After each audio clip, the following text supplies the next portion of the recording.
So the reason we've been learning about all this biology, about DNA and mitosis and meiosis and all these things, is to get to the point when we can talk about reproduction. And we are there. We are actually going to talk about reproduction today.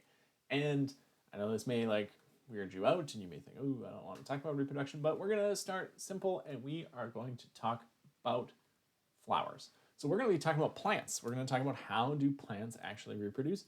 And it's important to keep in mind right now that there is actually more than one kind of plant that exists. There are a huge variety of different mechanisms that plants can use to reproduce, but you actually saw some already through things like propagation and different varieties of asexual reproduction. But we're going to take a look at flowering plants, and flowering plants belong to one group of plants that are called the Angiosperms. Now, there are plants that are not angiosperms, and those would be things like mosses or ferns or conifer trees. Those would be examples of plants that don't reproduce using flowers. But any plant that has a flower belongs to an entire group of plants that have a common evolutionary ancestor. These plants started taking over the world basically at the point, soon before the dinosaurs died. So that was kind of the point when they really started to spread around the earth. And a lot of it has to do with their mechanism for reproduction. And that mechanism for reproduction is all based on the flower. The flower is the reproductive organ of a plant. And plants can have different types of flowers depending on what kind of plant they are. Some will have male flowers. Some will have female flowers. Some will actually have both of those flowers on the same plant, and some plants have flowers that are both male and female within the same flower. That's the style we're going to take a look at today because it just gives you a sense of all of the different parts, but those parts exist whether it is the male flower or just the female flower.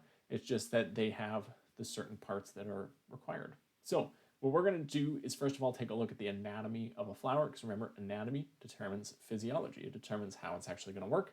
So let's take a look.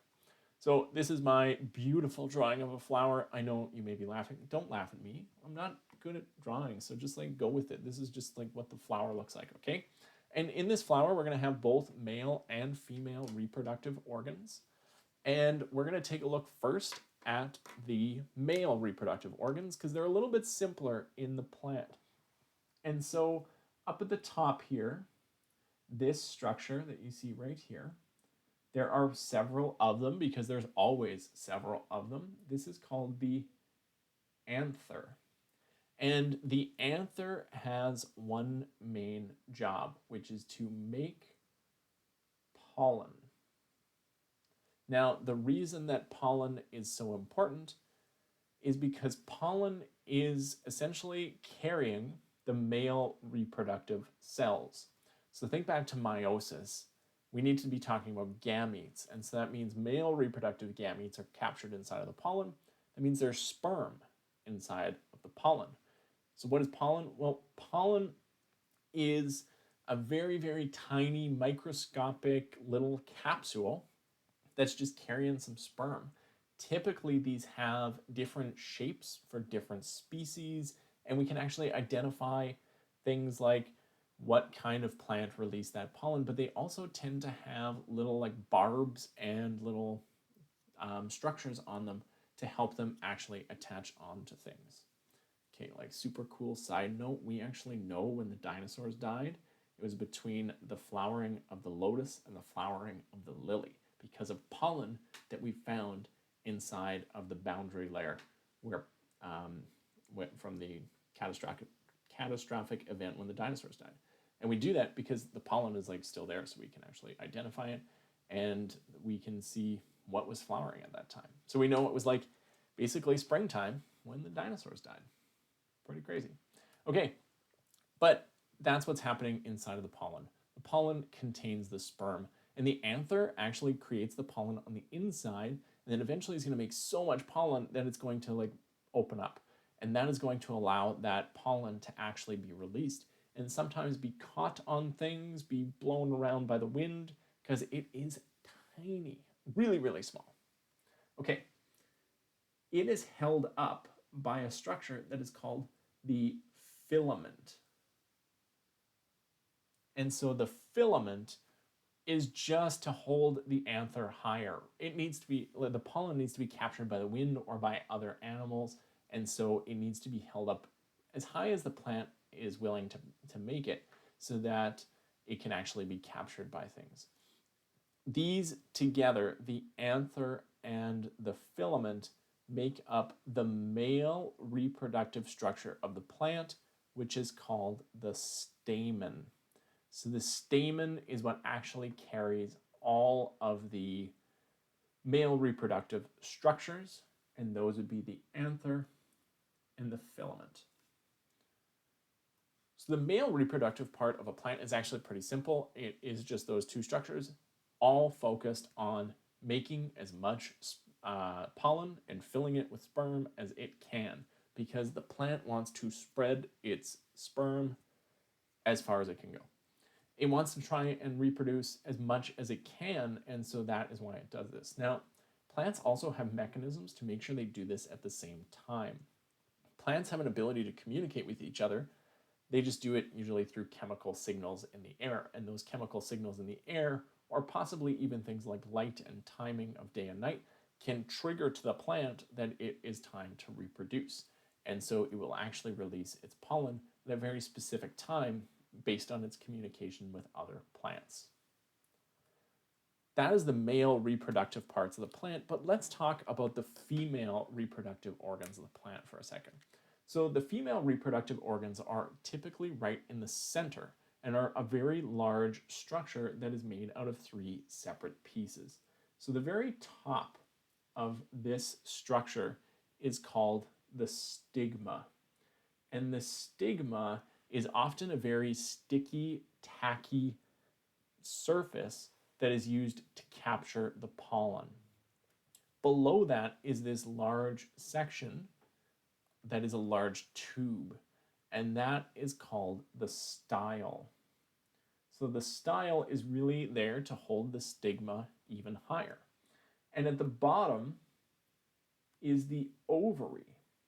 And inside of the ovary, there would be small little dots that would be very, very tiny.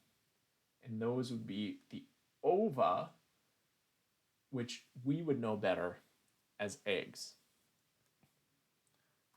So the ovary also goes through meiosis, produces gametes, but those gametes are female gametes, and so they are the eggs of the plant.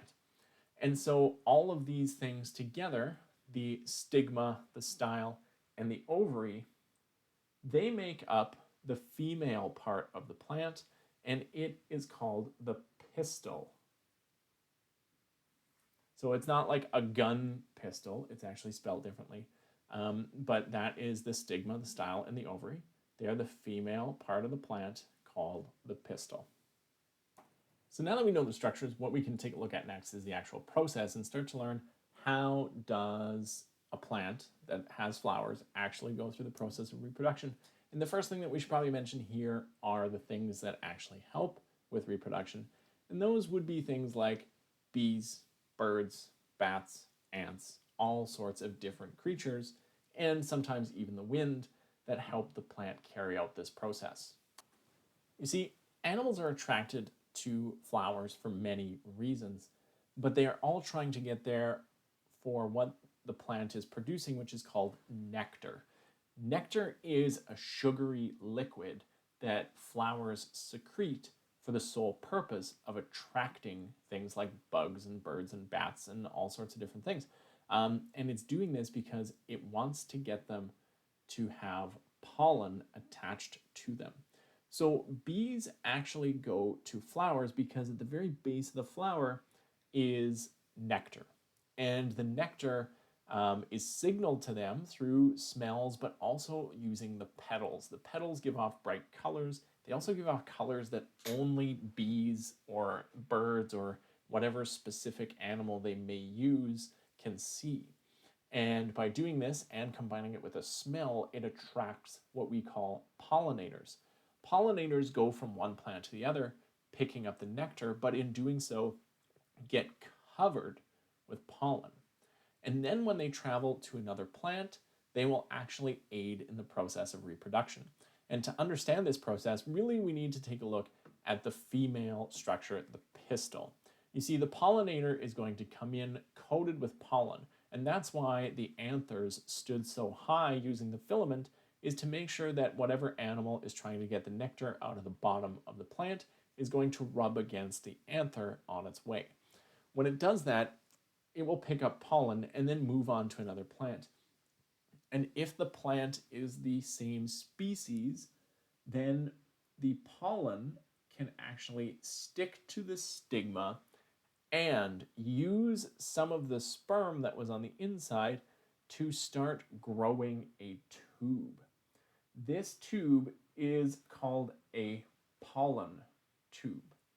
And the pollen tube is made by the pollen. Makes sense. Okay, the pollen tube is going to grow all the way through the stigma, down into the style, and make its way towards the ovary. It will eventually get down to the ovary, where it will then break through into the chamber. Sperm that were traveling inside of the pollen grain are going to then make their way down the tube. Now, it's important to mention this isn't like humans. There's not like a bazillion sperm coming at you. There are only like 2 sperm. And those are going to make their way down here. And then they're going to find the eggs, and the sperm will combine with the eggs, and that will create a zygote. Remember, a zygote is both the sperm and egg combined into one new cell. Now, a few things here. Remember the stigma was all sticky, it's all tacky, and that is to make sure that it captures pollen grains, because there's more than one egg inside of the ovary, which means it can fertilize more than one egg, and it can produce many zygotes inside of one ovary. That's basically all there is to it. Animals drink nectar, collect pollen, bring it across to a new plant. It attaches onto the stigma, grows the pollen tube using the sperm, and then other sperm will travel through and fertilize the eggs inside of the ovary, creating the zygote. So the thing we should probably be thinking about now is what happens next, right? The process of reproduction is over, but that doesn't mean the development is over. Yes, we've produced a zygote, but what is that zygote actually going to become? Well, the zygote, like in humans, is going to become an embryo. And an embryo is like a tiny little baby, but that in plants, in flowering plants, is held inside of the seed. So if you ever take a look inside of any seed, what you would eventually see is a tiny little structure that looks something like this. And this is actually the plant's embryo. And that is eventually going to grow into a new plant. This was the creation of a zygote from a sperm carried by pollen and an egg in the ovary. The rest of this is actually just nutrients and parts to help the plant grow. So it's kind of like a yolk inside of an egg is there to help the embryo grow. And same thing here, the seed, the parts of the seed are actually there to help the plant grow. And so that's why seeds tend to have lots of nutritional values, because they're really, really high in all of those things that the plant needs, and they also carry a lot of nutrients for us, and that's why we tend to eat them. If you ever eat like a peanut, peanuts have been roasted when you eat them, but there's a little nub at the end, and that is actually the embryo of the peanut that would grow had it not been roasted in an oven. But every time you eat a seed, keep that in mind, you're basically eating a tiny little baby plant. But what about the other parts? Like, where do these seeds actually develop? Well, all seeds develop inside of a fruit. And so any fruit is something that has seeds inside of it. So that means a pepper is a fruit, a tomato is a fruit, a cucumber is a fruit, a pumpkin is a fruit, and all sorts of different things that actually have the seeds inside of them are technically fruits. So let's take a look at an example of one. So this is my morning snack. I saved half of it so we can actually talk about it, because this, an apple, is actually formerly a flower. An apple is a special kind of fruit that develops a little bit differently than other fruits. In most fruits, what happens is the ovary swells and becomes the fruit, encapsulating the seeds. Apples are a little bit different. I'm going to turn it this way so we can actually relate it to what we had before, and that is, this is the stem. Now, you may see this outline right here. This is actually what used to be the ovary, and inside are the seeds. Leading up through here would have been the style, but all of the apple itself actually used to be the flower. Apples are one of the rare fruits where the flower actually closes up and the entire thing becomes a fruit. And you can tell that based on this right here. This is actually the tips of the flower petals that are closed up while the rest became the actual fruit. But in most fruits, the flower itself, the petals, fall away, and the ovary is the thing that swells to become the fruit with the seeds on the inside. So what's the advantage here of doing this? Like, this is a huge energy investment if you're a plant to create a fruit, but the whole idea is that animals are going to eat the fruits, and seeds can survive the passage through their digestive system as long as they don't get cracked open. What this means is that seed is then going to be excreted and dropped in a nice package full of fertilizer, giving the plant a new place full of nutrients where it can actually grow. For the plant that created that seed, it also means it doesn't have to compete as much with its offspring if they are carried farther away.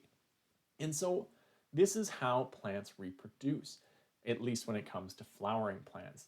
If you found this interesting, I would highly encourage you to check out things like Gymnosperms, which are the pines or the conifers. And they're a great way to actually learn about a different plant mechanism for reproduction. The other thing is, if you found this interesting, go check out some seeds, go find some flowers, and actually check it out yourself. Do your own little dissection and see what you can learn about some of the different flowers that are out there. Okay? So thanks for watching, and I hope you enjoyed. I'll see you next time.